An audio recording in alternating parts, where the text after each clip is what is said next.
Read the instructions. Very important. Make sure you get the instructions. It's not terribly hard, but it's not super easy either.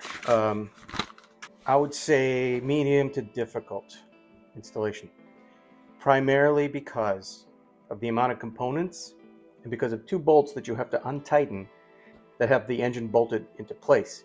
There's two nuts that are inside. Once you get to that point, you'll know what I mean. You'll need an extension for your wrench to put one of these inside to hold the nut in place while you're torquing away the bolt itself. Something that should take half an hour, maybe an hour at most, probably will take you a couple of hours for sure. It would help if you had a lift. If you're doing this on the ground, it's a whole other thing. Anyway, they're on. It's sturdy. They look great. Here's a quick look. Okay, so first things first, you got to pop this out. There's a little bolt in the back right here. You unscrew that, and then it just unclips like that. You have to do this on both sides. The other side, there's an additional step. Let's take a look at that real quick. Once you have the lower fairing off, you got to disconnect the horn. And that's easy enough to do. Press the little button on the inside and then just disconnect them.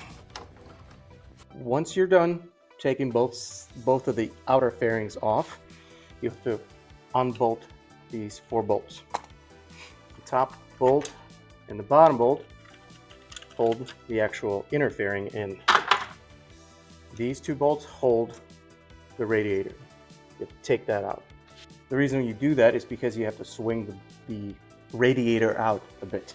There's another bolt underneath here, right here, that's holding the radiator in. You unbolt that and kind of move that out a little bit. Be careful you don't lose these little clips that are in here. They're very important. Real talk.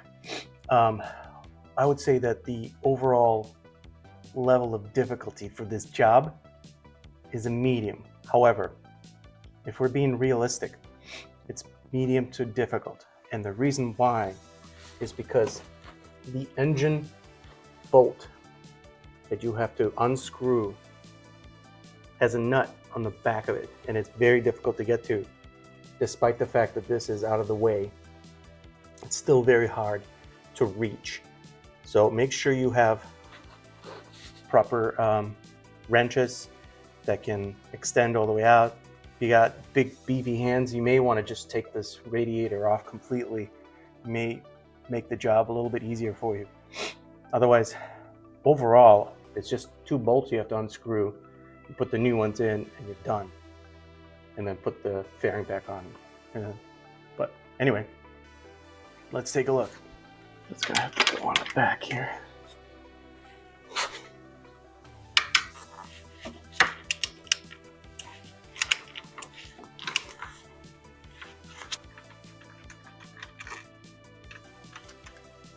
Okay.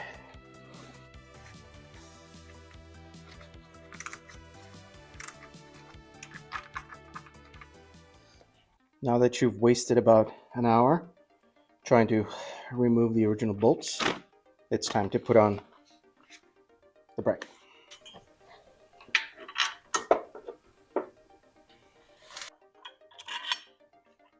And that's how it goes.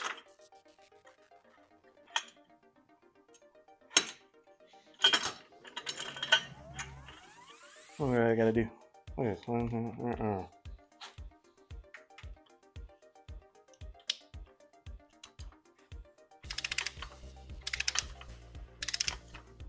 Once you spent about 2 hours trying to undo the 1 bolt in the back, you're going to spend another 2 hours trying to screw that 1 bolt back in. That aside, once you have these bars on and torqued to the specification in the instructions, we are ready to replace the lower fairing, and that's just basically the reverse of what the uninstall was. So once these 2 bolts are back in their position, securing the radiator, you can slide this back in.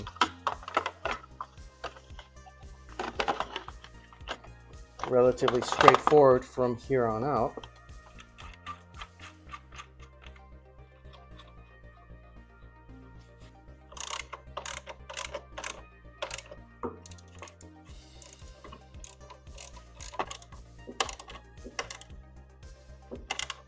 And now you can slide the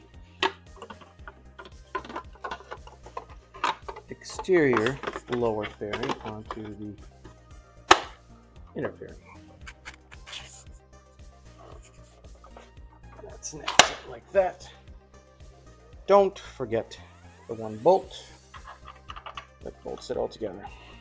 Super important while you're finishing up the last bolt is that you check the ground for any other bolts that might still be laying around, because if there are, you missed a few. And you're going to have to take it all off to figure out which one it is.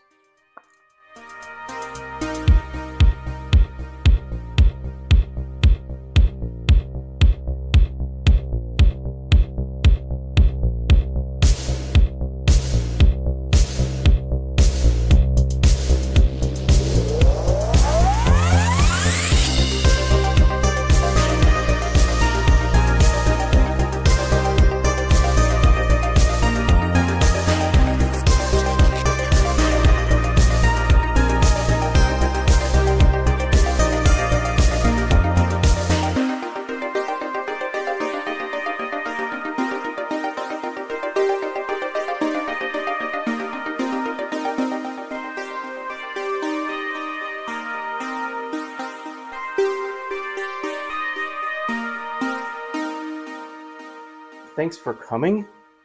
As always, please comment, like, and subscribe. It'll help my channel grow. Until next time, ride safe.